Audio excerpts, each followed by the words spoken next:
अंधा भूत और शमशान की खौफनाक रात। रात का सन्नाटा गहराता जा रहा था। आसमान में घने बादल थे और हवा में अजीब सी ठंडक महसूस हो रही थी। शहर के बाहरी इलाके में स्थित इस शमशान घाट के बारे में कई किस्से मशहूर थे।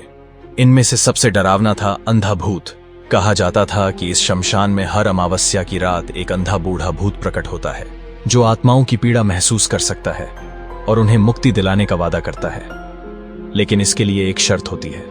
इस किस्से ने 4 दोस्तों राहुल, आदित्य, साहिल और वरुण को रोमांच और डर के मिले जुले एहसास से भर दिया। राहुल, जो अपने दोस्तों के बीच सबसे साहसी था, ने तय किया कि वह इस अंधे भूत से मिलकर इसकी सच्चाई का पता लगाएगा। रात करीब 11 बजे का समय था जब चारों दोस्त शमशान की ओर चल पड़े। इस घने जंगल के बीच से होते हुए उन्हें शमशान तक पहुंचना था। सभी के दिल में डर था, लेकिन राहुल अपनी चुनौती पर अड़ा हुआ था। रास्ते में उन सब ने महसूस किया कि कोई उनका पीछा कर रहा था। कभी कभी उन्हें किसी के पैरों की आहट सुनाई देती तो कभी किसी के खड़खड़ाने की आवाज। जंगल के बीच में एक पुराना और टूटा हुआ पेड़ था। वहां से गुजरते ही एक अजीब सी आवाज सुनाई दी, मानो कोई फुसफुसा रहा हो। आदित्य जो पहले से ही डर के मारे सहमा हुआ था, बोला, यार वापस चलते हैं, ये जगह सही नहीं लग रही है। राहुल हंसा और बोला, अरे कुछ नहीं है, ये तो बस हमारी कल्पना है। हम यहाँ भूत देखने आए हैं और हमारा खुद का डर ही हमें भगा देगा। सभी ने साहस जुटाकर आगे बढ़ना शुरू किया। थोड़ी देर बाद उन्हें शमशान घाट के बड़े और पुराने फाटक दिखाई दिए। फाटक के पास ही एक पुरानी घंटी लटकी हुई थी जो हवा में हल्के हल्के हिल रही थी, मानो किसी ने अभी अभी उसे छुआ हो। शमशान घाट में प्रवेश करते ही चारों के दिल में एक अजीब सी ठंडक समा गई। वहां चिता की राख, सूखे पेड़, टूटी फूटी समाधियां और चारों ओर बिखरी पुरानी हड्डियां बिखरी पड़ी थीं। राहुल ने अपने दोस्तों को शांत रहने के लिए कहा और सब मिलकर चुपचाप शमशान के बीचों बीच आ गए। जैसे ही उन्होंने वहां पर कदम रखा, हवा अचानक थम गई और वहां पर एक भयानक सन्नाटा छा गया। अचानक चारों ने महसूस किया कि कोई उनकी तरफ बढ़ रहा है। जैसे ही आधी रात का समय हुआ, उनके सामने एक धुंधली सी परछाई उभरी। वह एक बूढ़ा व्यक्ति था जो अधूरी आंखों के साथ खड़ा था।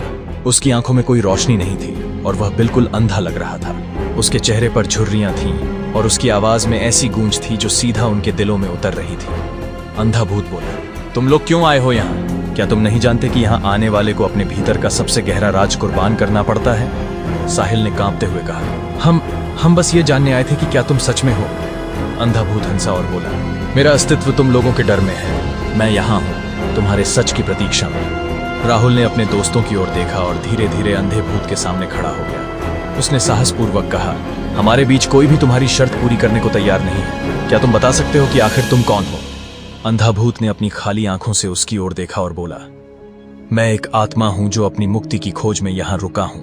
हर अमावस्या की रात मुझे मौका मिलता है कि मैं किसी के सच का सामना करूं, और जो व्यक्ति सच्चा हो उसी के सत्य से मुझे मुक्ति मिलती है। राहुल ने चिढ़कर कहा, तुम तो महज एक कहानी हो, एक अफवाह। अंधा भूत ने गंभीर स्वर में कहा, कहानी तभी तक अफवाह है जब तक सच्चाई का सामना न हो। अंधे भूत की बातें सुनकर राहुल थोड़ा असहज महसूस करने लगा, लेकिन उसने अपने भीतर का डर नहीं जताया। आदित्य, जो अब तक सबसे ज्यादा डरा हुआ था, ने राहुल का हाथ पकड़ते हुए कहा, राहुल मैं अब और नहीं रुक सकता, चलो यहां से चलते हैं। लेकिन राहुल ने कहा, अब पीछे हटना नहीं, मैंने तुम्हें पहले ही बताया था कि हम सिर्फ सच जानने के लिए आए हैं। भूत ने राहुल की ओर देखकर कहा, सच जानना ही तुम्हारा अंतिम विकल्प होगा। क्या तुम अपने मन का सच मुझसे बांट सकते हो? राहुल कुछ क्षण के लिए चुप हो गया। राहुल ने धीरे धीरे अपनी आंखें बंद कर लीं और गहरी सांस ली। उसने अपने दिल में छुपे एक ऐसे राज को बयां करना शुरू किया जिसे वह कभी किसी से नहीं कह पाया था। उसने बताया कि कुछ साल पहले उसके कारण उसके एक दोस्त की जान चली गई थी। वह अपने अपराध बोध से हर रोज लड़ता था, लेकिन किसी को यह सच नहीं बता पाता था। अंधे भूत ने राहुल की बातें ध्यान से सुनी और कहा, तुम्हारी यह सच्चाई ही मेरी मुक्ति का द्वार है। जैसे ही राहुल ने अपना गहरा राज बयां किया, अंधा भूत एक चमत्कारी चमक में बदल गया। उसकी आंखों में अचानक रोशनी आ गई और वह एक साधारण व्यक्ति की तरह दिखने लगा। वह मुस्कुराया और कहा, तुम्हारे सच ने मुझे मुक्ति दिलाई है। अंधा भूत धीरे धीरे हवा में विलीन हो गया और राहुल और उसके दोस्त स्तब्ध रह गए। राहुल ने महसूस किया कि सच्चाई को स्वीकार करना ही सच्ची मुक्ति का रास्ता है। उसने अपने दोस्तों से कहा कि अब वह जीवन में कभी झूठ का सहारा नहीं लेगा और हमेशा अपनी सच्चाई के साथ जिएगा। इस खौफनाक और रहस्यमयी रात ने उन्हें जीवन का एक बड़ा सबक सिखाया था।